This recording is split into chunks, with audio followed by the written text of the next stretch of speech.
This is part 2 of A Link to the Past. If you didn't listen to part 1, go back to nostalgiagoggles.audio, go back to your podcatcher, find that part 1, listen to that first, then come back here. On the controls and mechanics notes, I have them. I have notes. I have a lot. And I don't know how exactly we want to do this, but I will posit to you that one way we could do this would be to deconstruct the entire first dungeon and how it's like the best thing ever. We don't have to do that, but my notes are set up in such a way that if you want to do that, I'm prepared to throw down. Okay, so I my notes are not quite set up that way, but the first note that I have, and I definitely want to discuss, which is that everything is present in the first dungeon. It's all there. Everything you need to know to play the game is in the first dungeon. It's all introduced in the first dungeon. They will absolutely build mechanics and build on top of that framework later. Like they add new stuff in, but everything you need, all of the base core mechanics, they're all there in that first. It's the tutorial, man. It's the tutorial. It doesn't feel like it, but it's absolutely what it is. It's absolutely what it is. And there are things that because I mean, I without exaggerating, I've probably replayed this game 25 or more times in my life. And I mean, like cover to cover, like started it, finished it, and then went and played other games, and then came back, and 25 times. Like it's a long game, like for that much of your life, but it's worth it. But there are things that you just don't really recognize unless you are like a games designer or like a professional games reviewer, or if you're two assholes who just started a podcast and you're like, haha, we're professionals now. Yeah. Luckily, I'm just one asshole.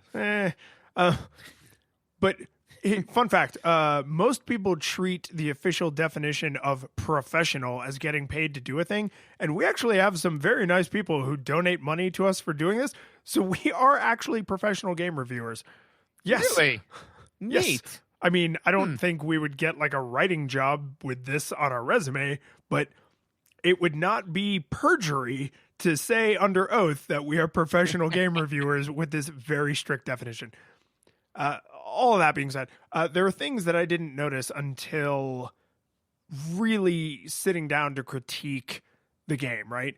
And I got about, I don't know, 5 or 10 minutes into the opening of Link to the Past before I was like, oh my God, this is the tutorial stage of Mega Man X. Like this is everything. Mm-hmm. This is everything. Everything. And it probably took me 10 times longer than it should have to go through that area because I was just writing down like all these like minute little details.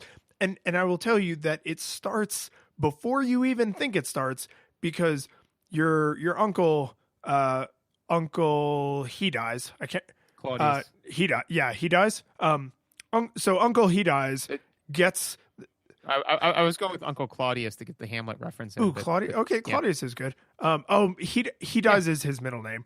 I forgot. It's the way he Claudius. He dies. Shakespeare. Yes. Ooh, man, that fell apart. So your uncle gets the telepathic message and rushes off to save the princess because he's from the line of heroes and he's trying to be one. Awesome.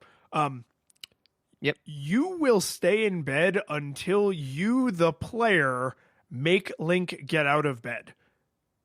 So before anything has happened, the game communicates to you like, no, this is all on you, buddy. Like, you aren't watching Link's story. You literally have to decide to get out of bed and answer the hero's call. And that's such a tiny little insignificant detail. Like, oh yeah, you mean the character doesn't start moving until I press buttons on the controller? Yes, Jack.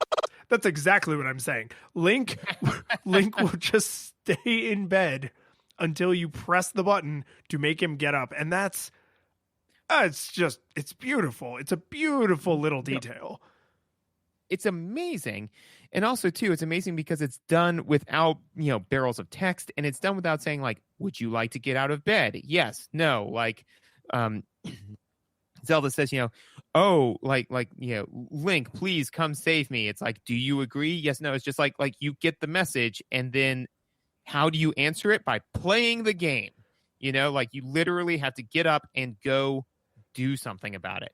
And literally, as I was playing through it, I was just kind of like, it's all here. I was like, and so basically I said, all mechanics present in first dungeon. Latch doors, knocking people off of ledges, mini bosses, searching bushes, boss keys, pushing blocks into other areas. I mean, like it's all there. I mean, like they even have a binary choice later where you can do two different things, but only one thing is the right thing. The other one drops snakes on you. I mean, it's everything that you need. It's there, and they're just giving it to you a little bit at a time while you're saving Zelda. Like you're playing the game, but it's all. And the difference is it's all straightforward. Like you go into a room, you get the master key, or you get a key, right? Like that's it. Like you go into the room, you get a key. That's it. It's not a super big puzzle because they're not trying to use the mechanic to give you a puzzle yet. They're just introducing the mechanic, So like it's super, super low key, super simple, but it is there. It's teaching you everything you need to know to play the game. Absolutely, it is. Well, and there's little things that, because I agree with you, right? And there's no way around them trying to teach you the more obvious things like keys and enemies and falling. But I was really blown away by the little things. And at the risk of, sounding like a first year photography student in college who's like, have you ever noticed the way dust motes float in the sun? It's like, yes, everyone noticed that. Thank you. You are not an artist. But here I go. So when you leave Link's house, this is the first, this isn't the first Zelda game. It is the first Zelda game on Super Nintendo. And they were able to do things with this technology that they couldn't do before. And one of the things is that selective Z-axis kind of going up and down stairs. And when you come out of your house, you would think they would have built the house so that the front door would face the walkway, but they didn't. And the reason for that is if you go out of your house and you just hold down, you will actually jump off the little ledge, right? And you can walk to the left and then go down the little walkway. But if you don't want to... But you almost certainly won't. You almost certainly won't, especially if you are just like in a hurry and you're just like, I got to get out of my house and go after my uncle. And you just hold down and you can like jump right off the little ledge. And so you're half a second into gameplay and you've already been taught this brand new mechanic that even if you are an experienced Zelda player was not in the earlier games and couldn't be in the earlier games. And it's like, oh, by the way, this is going to matter throughout. Well, and also too, I agree completely. And also too, like the question would be like, so there's the little walkway, right? Which you can absolutely follow. But the thing is, why would you, right? Because like hero. No, and I well, no, but why I say that though is to emphasize the point that the only reason why you would follow the walkway is because you don't want to jump off the cliff. But that means that you've already recognized that there's a cliff that you can jump off of. So realistically, the only people that are going to follow the pathway are people who are at least already passingly familiar with the fact that there is a cliff there, and so then they already have the information that they need. And because this selective Z-axis mechanic is really crucial to the way some of the dungeons are designed and the way you interact with certain things in the world, because I really feel like this is an intentional thing to have the door line right up with walking off the little cliff. Oh, I agree completely. But it's subtle enough that someone who's like brand new to video games might just be like, oh, there's a little path. That's how I get away from my house. And it might never even occur to them to try and jump off because none of the buttons make you jump, right? So maybe they stood in the house and pressed all the buttons. None of the buttons make you jump. So it didn't even occur to them that they could do that. But to get into the first dungeon, you have to move the bush and you have to fall down the hole. And when you do that, you fall into water. Quick side tangent about water. That teaches you that water is a thing in the game and it doesn't necessarily automatically kill you. And when you walk through the water, you walk a little bit slower. So right away, falling is a thing, water is a thing. And there are things that can impede your forward momentum. So like you're not always moving through space at a constant speed, and then later you get the Pegasus boots where you can actually go faster. So some things speed you up, some things slow you down. But then when you get to the end of the hall where Uncle He Dies is, you then have to go up a flight of stairs. So it's like sometimes there are things in the world that will like lower your elevation, but then there are other things that will raise your elevation. And it's just you fall down a hole, you walk up a flight of stairs. Like that doesn't sound like spectacular game design, but you need to know those things to solve puzzles, like the puzzle I complained about earlier, right? Like if you didn't know that going upstairs and falling down holes was a thing you could do, you would never ever ever be able to beat that puzzle. Right. And that's the thing, is that they're giving these things to you at a pace that you can very easily handle, and it like to us it feels, mundane. It's just kind of like, yeah, I go and talk to the person. But the thing is that like we're even when you look at it from a narrative standpoint, right? So you get the bush out of the way, you go there, you talk to your uncle dies. Oh crap, And so then like you're like, okay, well now I gotta go to the next thing. Zelda's still talking to me. So you're kind of like they're doing a good job giving you some of the narrative, and to the point where like you're even just like ignoring the stuff that they're teaching you about the mechanics, but they are teaching you, they're teaching you how to interact with the physics of the world. So that way they don't dump all of it on you later. And then just like each room in there is teaching something different. Like the fact that, that enemies can be knocked off of ledges. I mean, that is super important later. And also the fact that you can be knocked off of ledges. They really hit hard in Dungeon 3. Mm-hmm. Well, that's the one with the little squid things, right? Or the first time you see them. Yeah, the first time you see them. Yeah. So that's super important. But they introduce it here because you've got two night dudes, right? And if you swing and hit one of them, there is a solid chance you're just going to knock them off the thing. Like it is way easier to knock them off that platform than it is to actually kill them.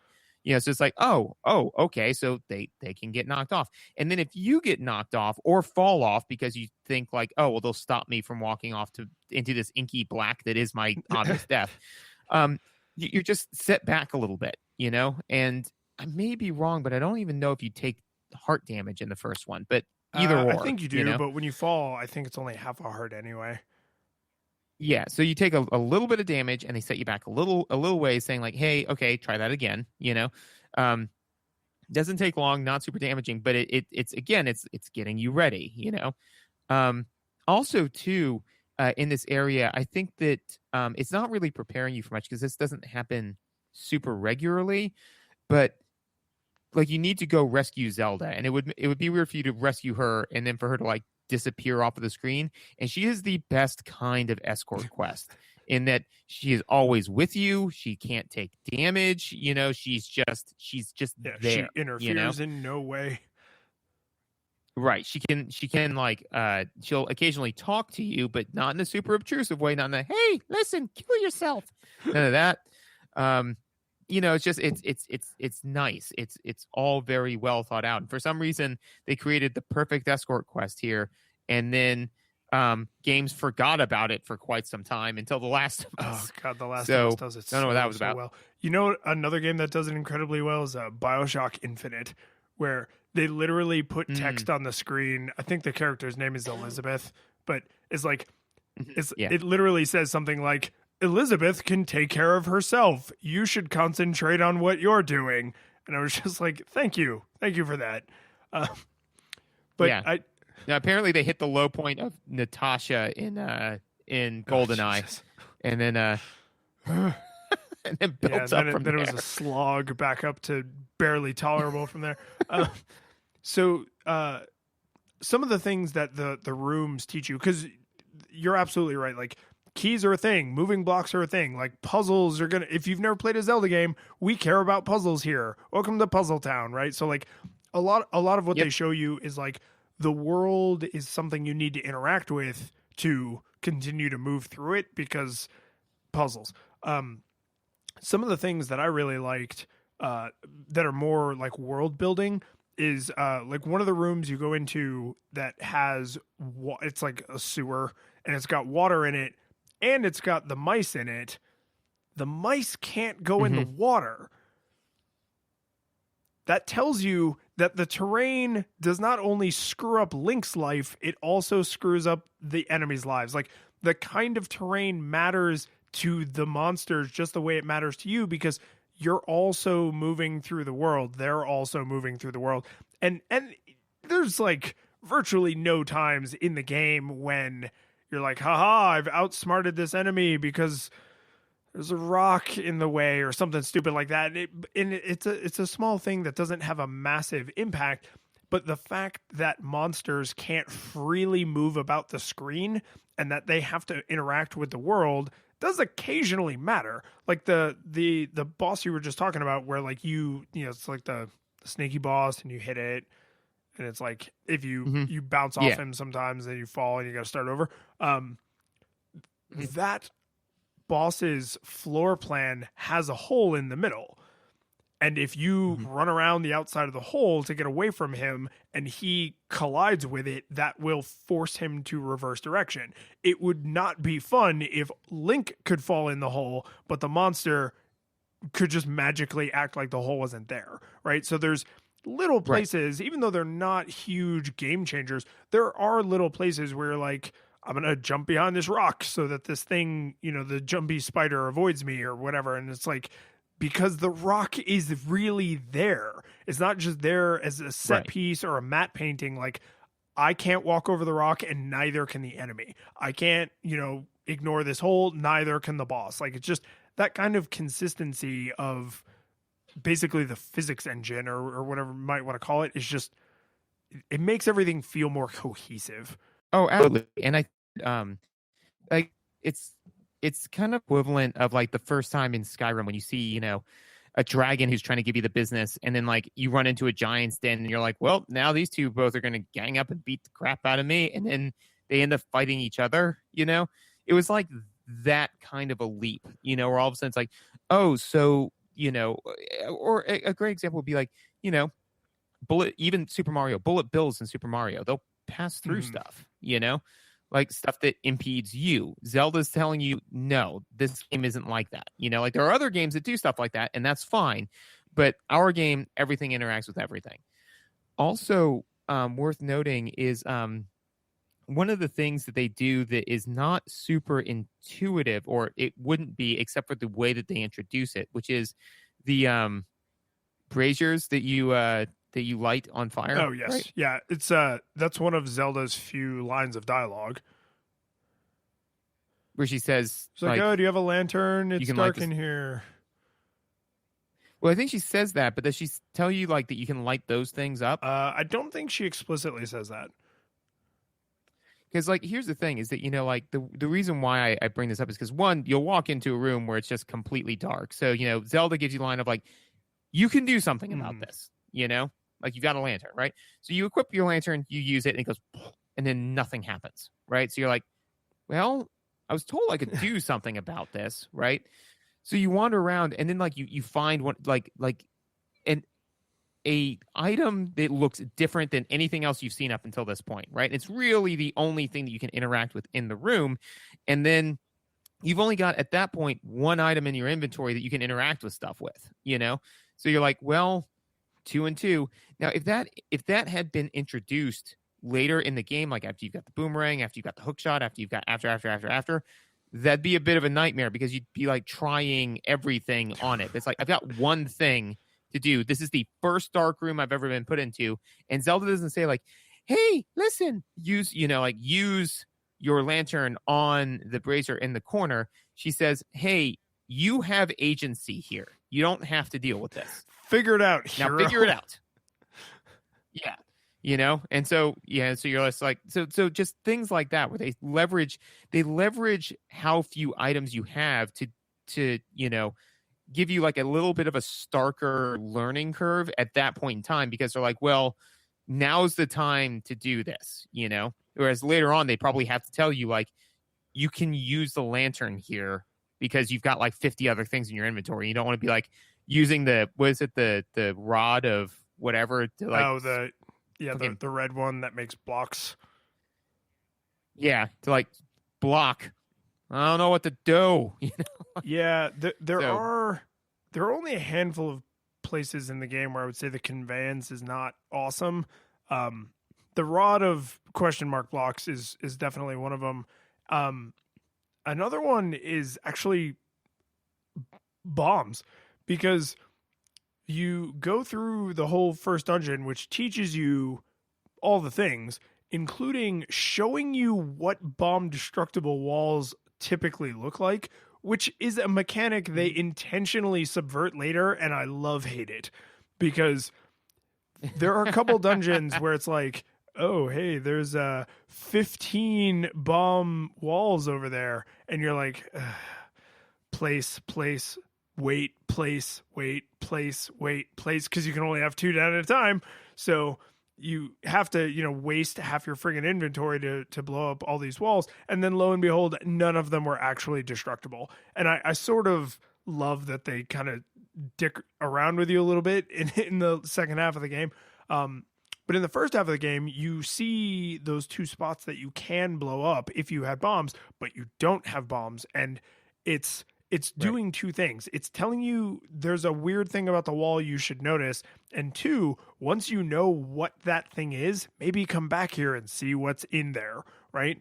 And the thing that I'm saying is like not amazing. I'm not sure that it's amazing conveyance, is I cannot for the life of me remember how you are taught how bombs work. Where are you actually shown that bombs can blow up a wall? I'm not sure, but I will say that you get bombs early enough that I think that the conveyance of you've got like 3 things in your inventory, right? I mean, like maybe the boomerang at that point, the lantern, and bombs, right? And you've got a wall that looks clearly different than the rest of the wall. I don't think it's too much of a leap to say, hey, take a swing, like that. It's like, well, I mean, even if you just tried all of the things that you have in your inventory, to interact with it, bombs would be one of them, Yeah, I'll grant you that, where it's, you have been shown that experimentation is a thing you must do in this world to survive, and you have a few enough number of tools that literally just trying everything is not out of the question. Right. I mean, that's the thing, is that's one of the reasons why I like the bomb destructible walls, is because, if you go up to it and you say like, oh, wow, this wall looks different and weird, light it on fire. No. All right. And then you're just like, that was weird. It just creates like this kind of like dissonance in your mind of like, I don't like that. I don't like that was obviously like a weird thing, but I couldn't do anything about it. And then later on, you get bombs. You're like, you learn that you can destroy walls. They're not only telling you like, hey, there are going to be times when you can't get to everything right now. You'll get to it later. And then get to it later, like backtrack. Like backtracking is a thing where you'll want to come back to certain areas when you have certain items, and stuff like that. I think I like that, because it's very important, because that's one of the main things with Zelda, is that like you'll go to an area and you can do 70% of this stuff, and you come back later and you can do like 90% of this stuff, and then you come back later and you can do all of the stuff. And oh man, it's just so satisfying when you can do all of the stuff, when you're like, yeah, all of the stuff that held me up before, you got nothing now. I'm coming for you. And it's done in a way where you don't feel like you are constantly like, oh, remember the place where I can only do 70% of the stuff? Now I gotta go back there. You're like excited. You're like, I got a new item. That means, I got the hammer. I can go back to Kakariko Village where I saw those friggin' pegs, and I'm going to hammer the crap out of them. Like, you don't feel like you're backtracking, because you sort of have a sense of ownership over the whole world. Like, everywhere in the world is somewhere I'm supposed to be able to go if I want to, and sometimes that means I need the Zora feet. Sometimes that means I need bombs. Sometimes it means I need the mirror so I can go between Dark World and Light World. But you never feel like, I need to go down this hallway this one and only time, and I'm only going to ever do this after I get this one item one time, and I really don't want to just have to make this trip a second time just because I don't have the stupid item I need to go down this hallway this one and only time. And there are definitely parts in the game that are like that, but they don't feel that way. They never feel like, you're just wasting my time by making me make this extra trip. Instead, you're always like, big dark colored rock. I'll be back with a gold glove and then I'll show you. Well, and I think that the main difference is that aside from maybe once or twice in the game, none of that stuff is required to complete it. It just gets you you get rewarded for it. You even get sometimes, most of the time they give you a small, a portion of a piece of heart, quarter right? heart. Yeah. Yes, a quarter of a heart. And that's the generic, that would be like you did one a thing. chamber, now that I think about it. No, I like that. I like that.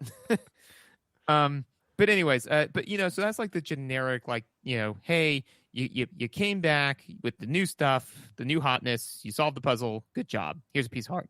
Sometimes though, you get amazing swag. And then you're like, yes, no, I got this cape. And you never need the cape to beat the game. You can go the whole game without having the cape.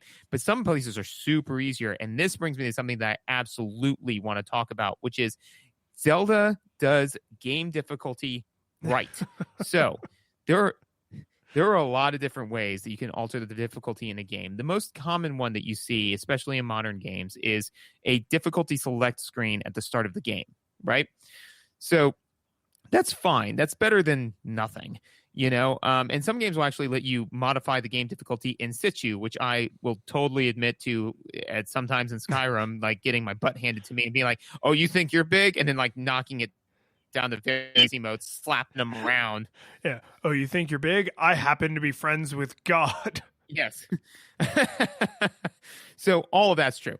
But the thing is that there have been many, many studies and just people themselves can attest to it, where a game difficulty setting at the beginning of the game doesn't really do what you want it to, because most of the people who will want to play on normal because either A, they have pride wrapped up in it somehow, or B, they think that that's the way the game is supposed to be experienced, So some people who maybe should be playing on easy or very easy mode will play on normal mode, and you're more likely to get frustrated and quit than you are to go lower the difficulty. And it is a little bit experience breaking when the game is like, hey, champ, that's the 4th time in a row you flubbed it. Maybe you're not as good at this as you thought, right? That really pulls you out of it. Oh yeah, and in fact, it can actually create a antagonistic relationship between the player and the game when you do things say, hey buddy, you want the superstar so you can just not have to deal with this anymore, champ? You're like, oh no, now, and so then you're more likely to play the game past the point of being fun because the game's placating you. And then one of the other ones that's better but way worse, the player figures out about it, is if they just mod the difficulty under the hood without telling you. Because that's the bad version of coyote physics, where it's you kind of suck at this. So we're just going to make it a lot easier, which is fine until you find out about it, in which case you are likely to put down the game forever. Now, let's talk about Zelda.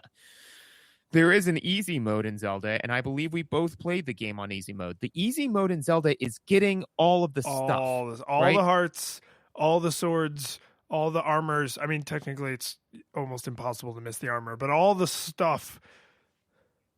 Yeah, getting all of the stuff, getting the weapon upgrades, getting the armor upgrades, getting the shield upgrades, getting all of your special item upgrades, getting all the heart containers, all of that stuff makes the game easier, makes it substantially easier. Getting all the bottles, all of these things make the game easier. So if you want to play Zelda in easy mode, all you have to do is just get all the stuff. But the thing is, you feel successful, smart, and cunning for putting the game on easy mode. And you don't have to. If you want to play the game on hard mode, you absolutely can. You just make a beeline for all the story stuff, and you can absolutely do it that way. It's harder, so you can totally play the game on hard mode. You can actually mod the difficulty up so you don't ever pick up heart containers, and you play through as close to beginning Link as humanly possible. You can do all these things. You are allowed to mechanically alter the difficulty mode, which is is a brilliant way to handle difficulty in a game. So I'm gonna toss a monkey wrench in this because I absolutely and no question agree with you. The one difference between a literal setting the player can change in like Skyrim or Fallout, because oddly enough, I've never played Skyrim, but they have the exact same mechanic in Fallout. And the way they handle it in Zelda is the arrow only moves one direction in Zelda. Once you get the better armor and the better sword, you can never go back. Once you pick up a bunch of heart containers, you could stop letting your hearts fill up, but like you technically can't go back, right? So the sword, as we mentioned, makes an unreal difference in how much damage you do, and you can never re-equip a crappy sword. And I don't think it's wholly inappropriate to say once the hero has these superior pieces of equipment available to him, you can't depower him, because Link wouldn't do that. Link is trying to save the princess, and throwing his magical fairy sword in the bin so that he can use his crappy starting butter knife is not something he would do. So there's a little part of me that's like, well, yeah, once he becomes more powerful, it doesn't make sense that the arrow would move in the other direction. But in most RPGs, yes, you can in fact unequip your more powerful stuff. So I guess my toss back to you would just be, do you think that the fact that the game only moves from harder to easier in any way changes your argument? No, I think that it's my argument is being able to alter the difficulty mechanically is superior to a out of game choice, right? So that being said, I think that Zelda still does a great job with it. I do believe you make a fair point with like you should theoretically in the most ideal of games be able to mod it back in the other direction. But I think then I think that that's just an improvement that Zelda could have made. You know, I mean, and I think that's something they did go on to do that, because in Breath of the Wild, you actually can change what you have equipped. Exactly. So, I mean, like, you know, lesson eventually learned. I mean, and even in like Fallout, where, you know, when you get like all of the best armor ever, you can just take it off if you want to, like, you know, raise the difficulty up to super hard or whatever you want to do. You know, I mean, so later games have definitely improved upon it. But I think that this may be one of the first games that I know of where, you know, or at least it's certainly one of the first adventure RPGs that, you know, like said, like, hey, listen, we're not going to make you select the difficulty or anything like that. You know, just play the game, you know, get all of the stuff. And then that makes it easier, which makes you feel cunning and smart for making the game easier, not like placated. Yeah, absolutely. And to the point where when I assume you had a similar experience.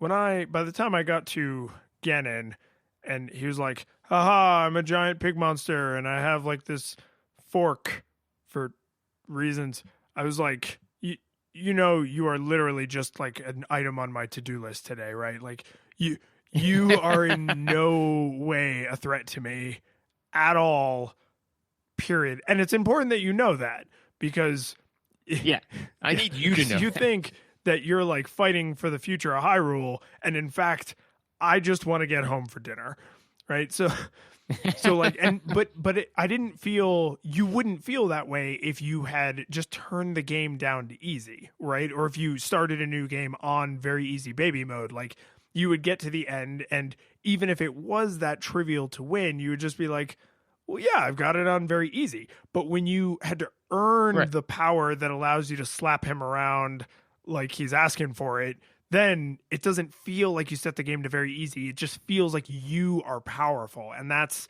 how it's supposed to feel. Like that's exactly what you should be feeling. Well, it's that you're powerful because you have made, by virtue of your cunning and skill, you have become powerful. You've earned the power, as opposed to just like flipping a setting on the thing where you're just kind of like, oh, well, now there's no challenge, and now I'm just, you know, a walking, talking god. But yeah, no, I definitely, by the time I got to the end, although I think I mentioned this to you, but basically what had happened to me was not Ganon himself. I beat him and made bacon out of his corpse. But Ganon's tower, on the other hand, I got about 2/3 of the way through it and then just like died. And one of the interesting mechanics that they do is that fairies automatically res you, which is sweet. But they only give you about 7 hearts. It's not that much. It's so, for people who like to take more risks. Yeah, no, especially when you're playing it super fast and loose like I was. So I went through, burned through all of my fairies, and I ended up running out of magic like, 1/3 of the way through, and that was causing me some difficulty. So I was like, okay. So I played my magical ocarina, got my duck to take me to the to the witch. Am I having a stroke? Anyways, so played my ocarina to get my duck to fly me to the witch, where I went into her store and dropped about 800 rupees on blue potions. Oh my! And I was like, oh yeah, no. And all of a sudden I realized I'm like, I have made a not insubstantial investment in this run through. Like, I need to make sure that I don't do something stupid and like blow through all of my potions or whatever. You are not at Ganon's tower to faff about. You are there for bitness. Yeah, no, I was, and I did, and I got through, and I beat Aghanim 2 Electric Boogaloo, and got all the good stuff. But no, it was definitely a little bit more stressful when all of a sudden I was like, oh man, I had 999 rupees. Now I've got 199 rupees, and I got 199 problems, and only having 199 rupees was one all of them. So I want to talk about a specific mechanic they teach you in the first dungeon, not just to make light of it because I think it's kind of funny, but I think it's an interesting choice that the developers definitely explicitly had to make, which is, there's the room that you can only get out of when you push a block, and then there's the room you can only get out of when you have a key, and then there's the room you can only get out of when you've murdered everyone.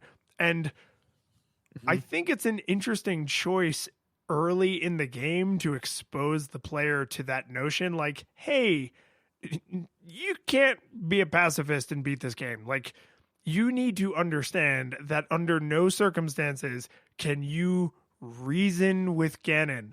That's not a thing we're going to let you do. Yeah. You're going to kill him, and you're going to kill a ton of people between here and there. And at first, like, when that mechanic first occurred to me, I was like, it's weird that some of the doors are unlocked by murder.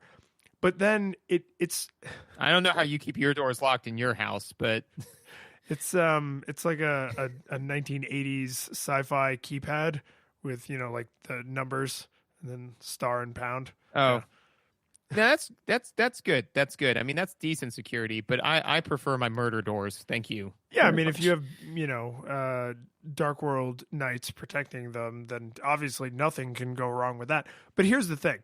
When they first expose you to this mechanic, it just feels a little bit video gamey. Like, this was one of the few things that when I noticed this mechanic was happening and like I literally made note of it, I was like, oh, okay. So like the doors in this room are magically sealed with what, like their blood or something? I don't know. It's like a video gaming thing. I have to kill everybody in the room.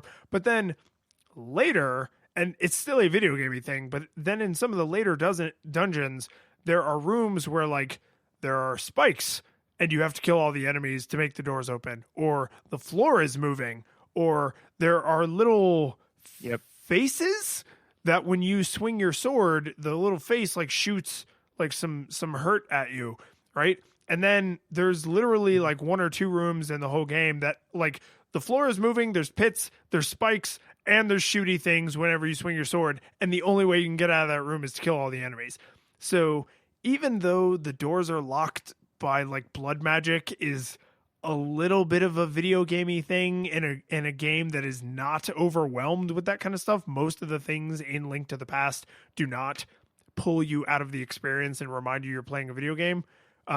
even though that mechanic is very video gamey, they use it to tremendous effect where there are puzzles that are very Yes. hard and that are very interesting and have so much of your attention that even though there's this super video gamey mechanic, kill everyone, you don't have Right. the luxury of focusing on it because what you're trying to do is challenging.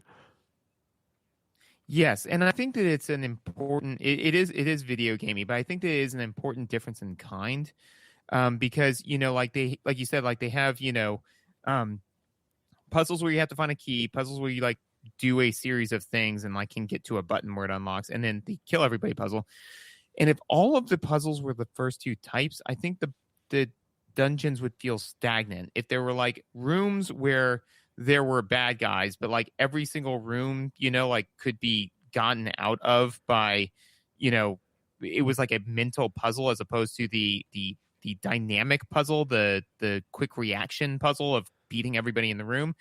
I think it would definitely change the pacing of the game substantially. And I think that, it's the dynamic nature of the puzzles of like running around finding ins and outs and, like doing all that is definitely interesting. And another great example of being able to play the game on easy mode, because once I got the Bombos medallion, like those were my sandbox. I played those dungeon areas if I fucking wanted to, like it was my choice, because the minute I grew weary of their attempts, their laughable attempts to try to stop me from getting where I wanted to go, I ended their lives summarily and completely. Yeah, I think because I'm a hero, you see. and that's what heroes do. No, I was gonna say I didn't. For some reason, in all of my many playthroughs of this game, I was never a heavy magic user of like the medallion magic, except those green penguin things with the white eyes and the terrifying teeth inside their beaks. I kill them with the kind of prejudice that you normally have to write on your character sheet when you choose to play a ranger. Like those things are the stuff of childhood nightmares. I mean, they just the white eyes, they're the worst. Beaks with teeth are not a thing that should be allowed to happen. And so when I go into a room and I see those things, if it is not immediately obvious to me how I will pin them all in a corner and master sword them to death, then out comes the medallion, because I'm just it's like I'm having like a panic attack. I'm just like no, and then then from their point of view, this like kid with pink hair comes into the room and they're like, let's get him, boys, and then suddenly all the air is on fire. Yes. No. And actually, I have a fun little Bombos medallion story from this game to tell, because so the very moment I got the Titan's Mitt, I left the dungeon because I knew by virtue of having the Titan's Mitt, I could get the Tempered Master Sword. So I was like, yeah, no, that's fine, maiden. All that can wait. I've got sharper swords to get. So I went, got the frog dude, brought him over, turned him back into a human by virtue of being back in the light world. And they were like, fair enough. And so then they had a nice heartfelt reunion. I'm like, fix my sword. And so they were like, all right, well, it's gonna take a hot minute. I'm like, all right, sure, here's my sword. And so I just like went walking about the countryside, like, yeah, whatever, man. I'm just getting my sword honed. I was like, I'll just check this area out, whatever, Gonna stab no big. This, gonna stab that, definitely gonna stab that one. Yeah, it's like, oh man, just like staring like a child waiting at Christmas, just like all of the amazing things that I was going to stab. I mean, it was just going to be so great. But then I got like beset on all sides by bad guys, and I was just kind of like, all right. And so I was already like a little low on health, So I was like, this is it, man. You know what? No better time to use a Bombos medallion than right now. And so I waited until they got close and closer, and they should see the fire in my eyes. And I pulled out the Bombos medallion and realized that you have to have the Master Sword to activate that item. And then I got eaten alive. With the womp womp of me hitting the button and hearing ba-bam. I'm like, nope, you can't use that item. I was like, what? And then I got devoured. And which is funny because then I respawned and then went to the dwarves and they're like, yeah, your sword's done. which was great because then when you asked me, how long does it take for them to temper their swords again? I think I was like, well, it takes one of my lifetimes because I died in order to get them to finish up with my swords. I don't actually know how much in-game time it takes. Yeah, it's another just beautiful attention to detail because the little animation to use the medallions involves your sword, but I mean, they're magic medallions. Like, they could absolutely just let you use them without the sword equipped, but it's way funnier to be like, hey, if you want to get your sword tempered, you're going to have to like walk around the world for a minute without it. Like, if you want to be stronger, you get to see what it is for a minute to be helpless. Or, you know, I mean you still have the bow and blah, blah, blah, but. Yeah, I mean, there's still ways to do it. So they don't like completely hamstring you, you know, but at the same point in time, you know, they do take away like your most powerful weapons and be like, hey, it's time for the B team, you know, like just you use all those weapons that you're like, I never need those weapons. Well, now you should be using those weapons. Those weapons are important now. So let's talk about a mechanic change that they got right in my favorite Zelda game and then done screwed up in your favorite Zelda game, which is when you do talk to people, it's usually like a gigantic wall of text. And then at the end of that gigantic wall, and every maiden has a gigantic wall of text for you, which is totally fine. Like, been stuck in this crystal, you want to talk for a minute. I get it. You've been lonely. But at the end of the gigantic wall of text, when they say, I know you haven't been reading any of this, but do you just want to keep playing the game? It defaults to the yes, I just want to keep playing the game option, which is no, I don't need you to repeat that. In fact, I think the way they pose it to you is, do you understand what I just told you? And it defaults to yes. Whereas in Ocarina of Time, to be fair, in Ocarina of Time, it also defaults to yes. But the question is, would you like me to repeat that? Which is highly unfortunate. Subtle change, but it made, you know, it's the change that launched 1,000 angry nerds. Like, it's you cannot go from default opt out to default opt in without it being very, very problematic. Or vice versa. Oh, I do not know anybody who owns Ocarina of Time and has not woven Michelangelan tapestries above their room of the profanity that just would happen when you'd be talking to that dumb owl and he'd be like, hey man, you want to talk to me some more? It's like, I didn't want to talk to you the first time. No, nobody wants to talk to you. And that poor lonely owl is like, look, man, I mean, like, just you want to hang out, man. I've got all of this guacamole at my house that I made for you. You want to come eat some of it? It's like, no, I don't want your guacamole. You leave me alone. No, I did not get that thing you sent me. So I have a couple questions for you, because I think out of the two of us, you definitely remembered this game better than I did. And out of the two of us, you are definitely the more seasoned Zelda veteran than I am. So I want to ask, well, first, a simple one. Every time you beat a boss, did you try and catch the pendant or the crystal?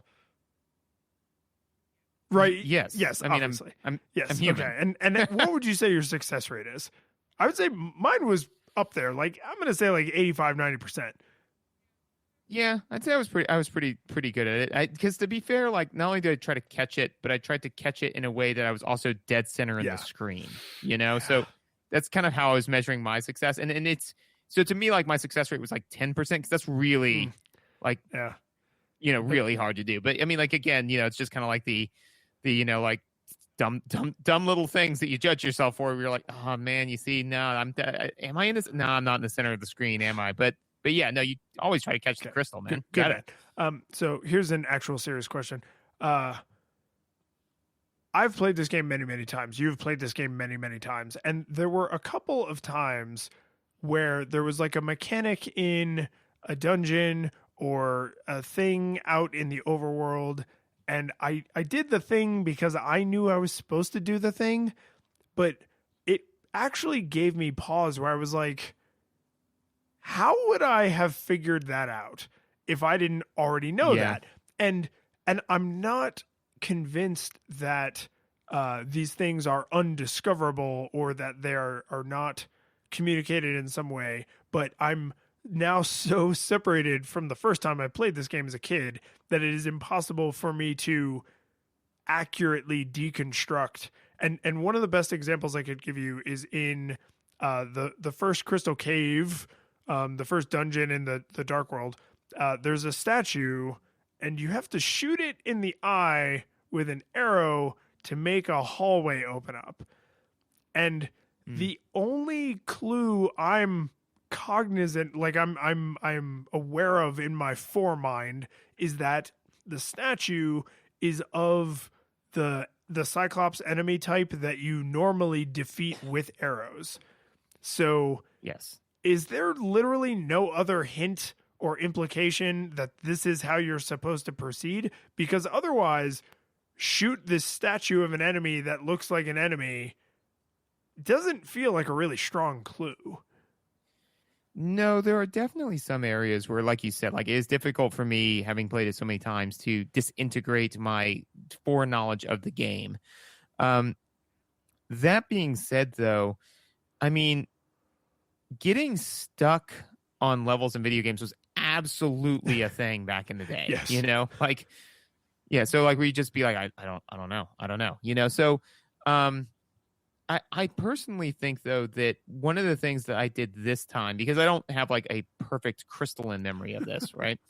But basically, what I would do is when I would enter a room where I'd be like, okay, this is the dead end, right? This is the new room, right? I would be like, I shouldn't have to leave this room without accomplishing something, you know?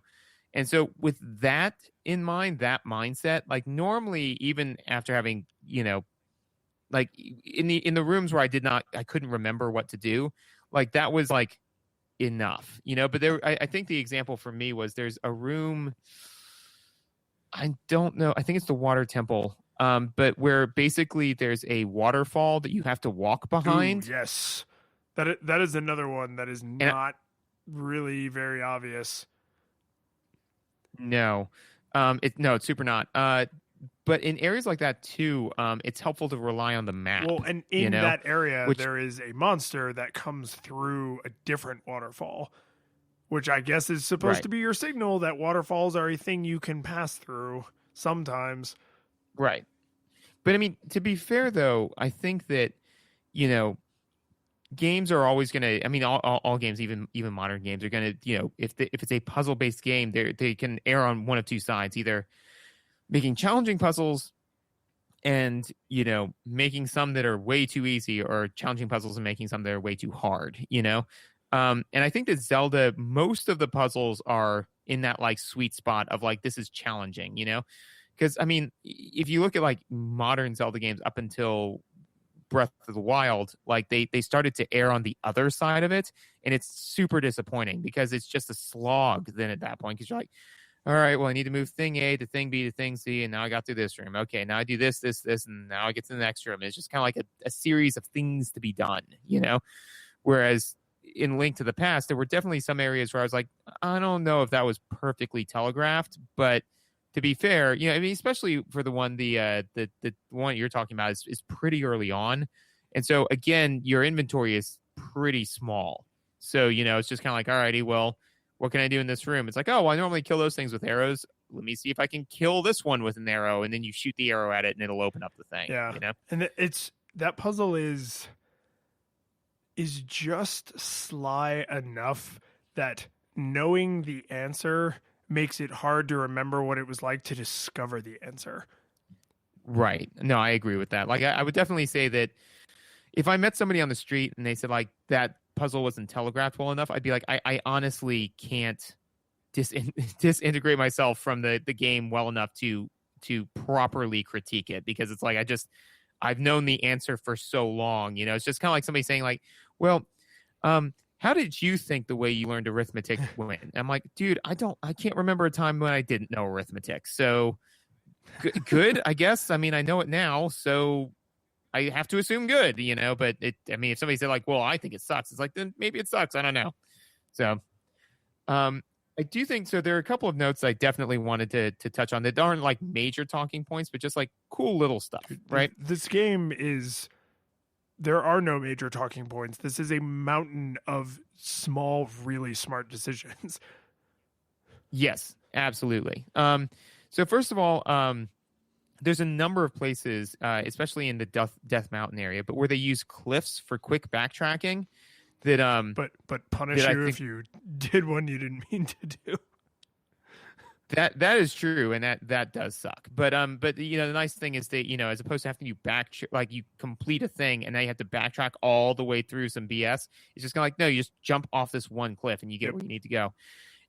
And particularly in I think it's the 6th dungeon, like the second the dungeon before it's another one where you have to go outside.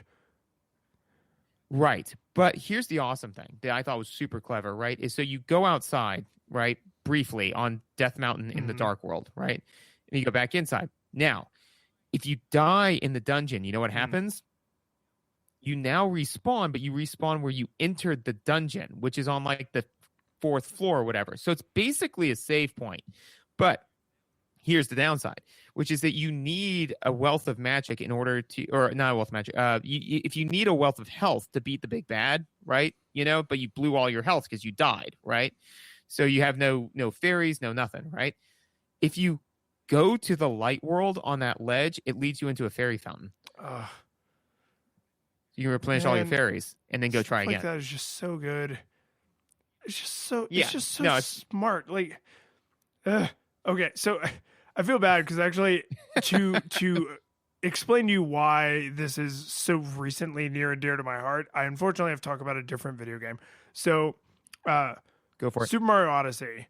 The last boss, there's a thing in Super Mario Odyssey that's like a heart with a crown on it, and I've been affectionately calling it the King Heart, and that's how you go from 3 health pie slices to 6 health pie slices.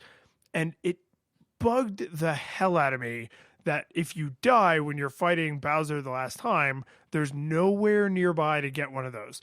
And you can buy them in the store. So you have to like go back to your ship, get on the friggin' ship, fly back to Earth because you're on the moon, go to a store, buy a King Heart, fly back to the moon, walk back up to where Bowser is, and then fight him again. And I was like, this game is so breathtakingly thoughtful in every little detail. It is mind-boggling that they screwed this up. And Susan had to sit through this long string of me complaining about this. And then she was behind me by a good bit. And then when she got to Bowser, I was watching her play and she was like, oh, by the way, right outside where you fight Bowser, if you just kick this rock, there's a King Heart. And literally as she's saying, if you just kick this rock, I was like, there's a King Heart in there because of course there is. Because of course they did not get to the very last encounter of the game and forget everything that they had just done to build this amazing game experience.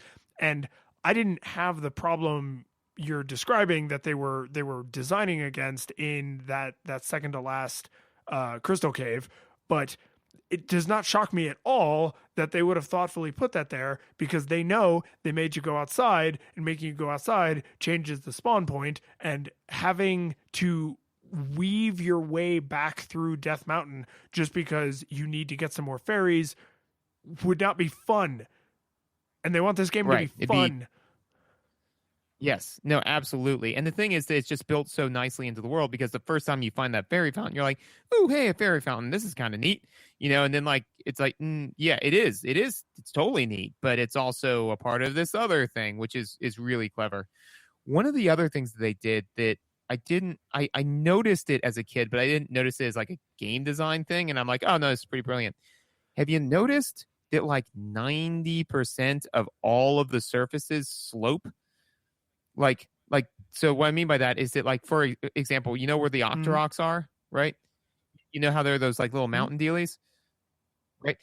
Have you noticed how like they're all like cut into like basically octagons, not squares, right? And how like most surfaces are kind of like that because when you're dashing around, you don't slam into stuff, you slide off of stuff, which doesn't decrease your forward momentum because that would be frustrating and take forever. I see what you're saying now. And I noted, and I don't know how prevalent this is, but I did notice that several times where you do slam into a straight wall, it's usually because you need to be walking and not running, And if you had continued to run, you would have died or gotten hurt.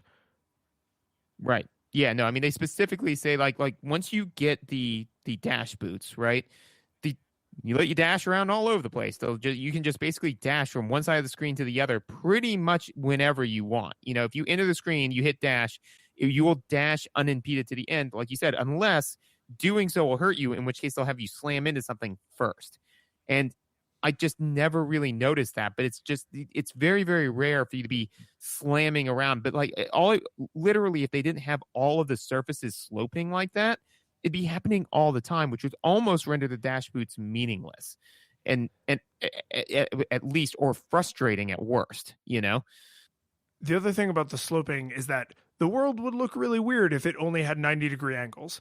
And in the original Zelda, where all of the shoreline is like a perfect right angle and all of everything is like right, or it's a 45-degree angle, like you just kind of deal with it. But in this, with like much higher fidelity graphics, like it would be really weird if every bit of shoreline and every rock and everything had perfect right angles and was perfectly square. It would feel clunkier. So not only does it mechanically fit the Pegasus boots, which make a larger world easier to explore, but it also just looks more right. Like it would be super weird to not do it that way. Absolutely. No, I agree. And a couple of story notes is one, the I know that's the 7 crystal maidens and, you know, like you got to stop Ganon and all this sort of stuff. But on about the 5th one, like, you know, you catch the crystal and the maiden comes out and I'm like, no, I get it. The princess is in another castle. Like, like, shut up, Toad. I was a little, okay, this is super petty, but I was a little miffed because at the end you put the Master Sword back in the plot, right? I left that Master Sword in way better condition than I found it.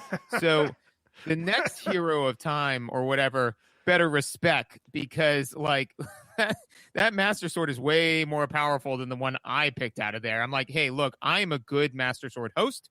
I return these items in better condition than I found them because I'm a good person like that. No, I like that because I think you know, you are going to later go on to play other Zeldas, and you want to believe that when you get the Master Sword, you're like, is this the one I powered up? No, it's not. No. All right. I guess.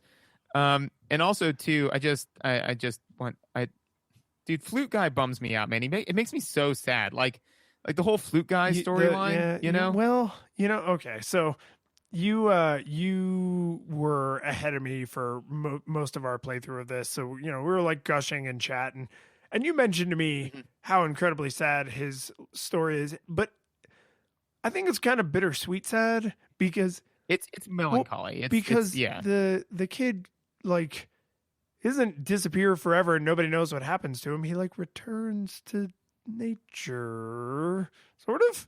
He becomes a tree. Yeah.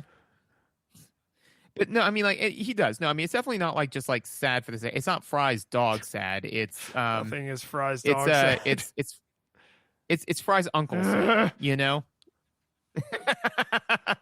Ooh, you like that 1-2 punch? You're welcome. My heart. But no, especially because I like it because you know, first of all, like when the Flute Guy's first introduced, right? You know, like you run up to him and he's like playing his little song and he just like disappears. And you're like, weird. Questions for later. And you move on, right? And then you go into the Dark World and he's like, dude, man, I had this flute and it's gone. Like, you're like, oh, dude, you're the flute dude. All right, that's cool. And you go and you find it and you pick it up. And then like he's like, yeah, no, man, like I can't use it anymore. But you use it. But let me just hear it one more time. And then like it's one of the 2 times in the game when you play the whole song, you know?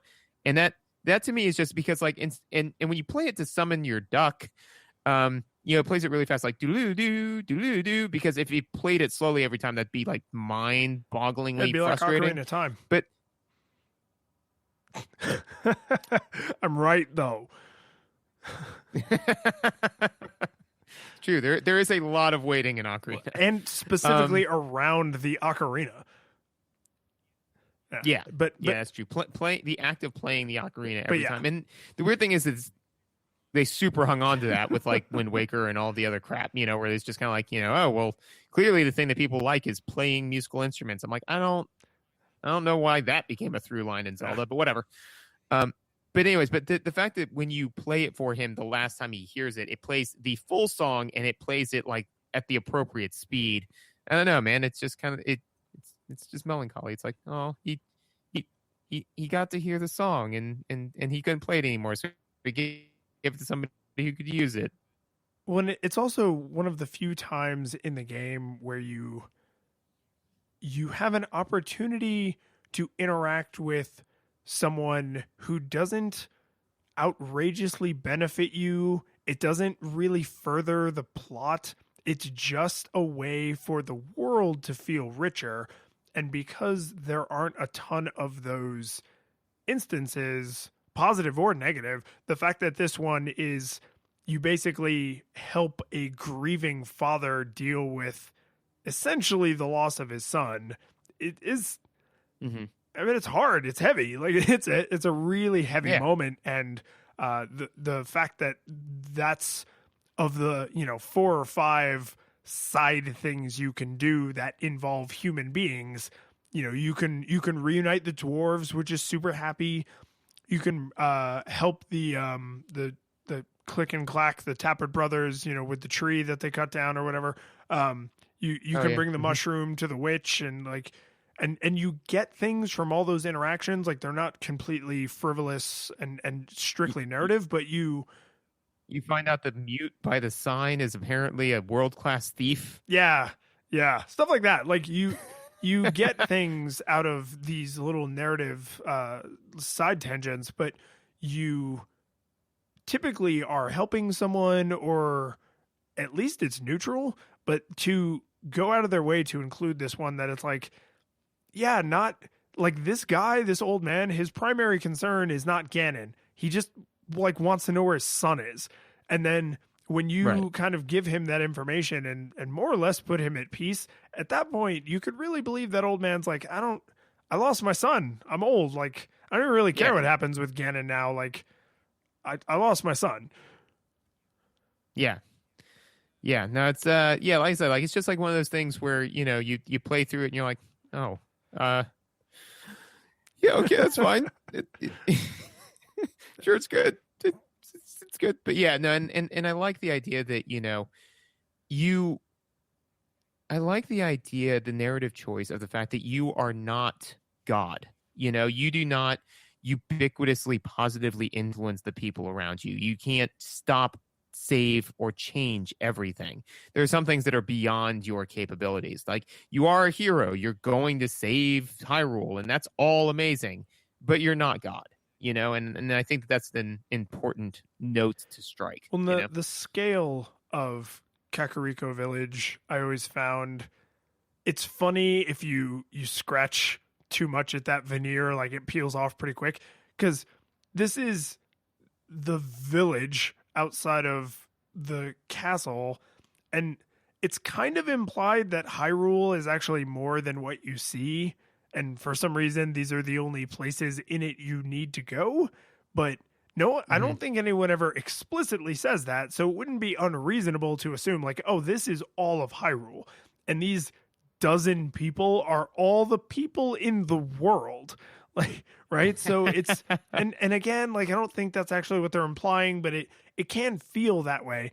And where I think they made an interesting choice is with the 2 townswomen who, when they see you, call the guards. And the tiny little thing that does is it takes a very, very small world and makes it feel orders of magnitude larger, because everyone you talk to in the world knows you, knows of you, or literally knows you by name. But then these 2 women, just these 2 random women in town, represent the actual size of the society, because they don't know you. They don't know you by name. They know you by face, and they know you by face from wanted posters. And so the fact that they represent an entire part of the kingdom who's like, who the hell is Link? You mean the guy on the wanted posters? If I see him, I'm calling the guards. And that it makes a very, very tiny little village in a tiny little map feel more expansive, because it's like, oh, there's people who don't know me. Not everyone is my friend. Not everyone is trying to help me. Well, and I think it's one of those like minor things that kind of like snaps the player to attention, because like you're just like you said, you go into Kakariko Village, the music is very calming and soothing, and most of the people you're talking to are like trying to help you out, or like some of them have like quest items and things like that. And then you just go up to one person, they're like, "Help, guards!" and you're like, "Oh, what?" And then all of a sudden, they run inside, music changes, guards come out, and all of a sudden it just snaps you to remembering. It's like, remember, you're on the wrong side of the law, like just remember that, like not everybody. And the fact is just, it's random at that point, as far as it's like, you don't want to just like go around chatting everybody up. You're the outside law. So then like there's a little bit more caution and hesitation when you talk to people like, you're cool, right? Like you're not going to call the police, right? Like, are we cool? It just adds that little layer of suspicion, which, like you said, like helps grow the world and helps reinforce the storyline, in a very, I think, a very meaningful Absolutely. way. So I think at this point, we got to do it. We gotta do the thing that we do at the end. Oh no, I didn't think it held up. This game. No, but okay, so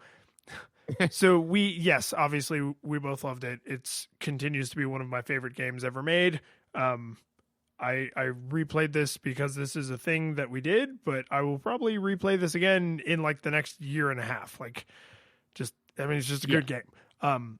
What I love to focus on in a case like this, where we both feel this is an unequivocal success, no nostalgia goggles required, is this truly no nostalgia goggles across the board? Would you recommend this to someone who's never played a Zelda? And then would you even go so far as to recommend this to someone who is maybe not much of a gamer? I'm trying to think of somebody who I wouldn't recommend this to. I would probably be a little loath to recommend this to somebody who enjoys deeply narrative experiences, which is not to say that the narrative is lacking from Legend of Zelda. It's stronger. It's certainly stronger than it was in the preceding titles. However, for somebody who, like, let's juxtapose it to like a game like The Last of Us, right? The story is more removed, and there is a long amount of time that goes between story set pieces. So if you're in the game just for the story, like that's what you came here to play, there's a lot of time and energy that goes into getting the next drop of the story. So if you don't enjoy puzzle gameplay, if you don't enjoy role-playing gameplay, if you don't enjoy really any of that stuff, if you just really like incredibly strong like adventure games, that would be the only real group of people I would be hesitant to recommend it to. Aside from that, though, I can't really think of anybody where they're like, oh yeah, I'm even for people who are looking to get into video games, I'd be like, this is a great one. It like we said, the first dungeon does a great job teaching you. They do a great job like scaling what it is that you're working with. The user interface is very intuitive. So even as a first game, I recommend this. Yeah, I mean, exactly. I was like, I think this is even a great first gaming experience. But yeah, I think that for people who are like, I like The Last of Us or This Strange Life, like games like that, I'd be like, well, it's not a bad game, but maybe not directly up your alley. So I think you're probably right. Right, for somebody who's like, nah, man, all I play is Madden and Call of Bro Duty, Halo 47, right? Like if they're like, those are the only kinds of games that I like, and whatever kind of game I like is not what this game is, then generally speaking, I would say yes. That being said, if I was in a circumstance where I was like trying to make the things I like into things other people like, and I'm like, no, this genre of game is a game that you could enjoy, and if you need a good example, here's the one you should dedicate your 15 hours to, this would probably be high on that list, right? If I was looking for a game to make someone give this genre the respect it deserves when it's done well, Link to the Past, there's a really good chance that would be in like the top 5. And two of the other games that would be up there would be like Link Between Worlds, which is also just like this game, and Breath of the Wild, which is also a Zelda game. So like if I was trying to pull somebody into like narrative rich but a lot of projection and reflection, you're not just being fed story constantly, you're not reading a book. It's not Final Fantasy, you know? Like it's just not, and it shouldn't be. This game and the two games that are most like it in kind, I think would be really high on the ones where I'd be like, oh, you didn't like the last whatever dumb adventure RPG you played, maybe you should play Link to the Past. Maybe this, if you don't like Link to the Past, then maybe you really just don't like this genre of game. Right, but Link to the Past would be a great Hail Mary. I mean, as far as like, like, look, if anything's going to land, it's going to be this game. But man, I got to say, we did it. We played this game. We did it. So, Ocarina of Time next? No.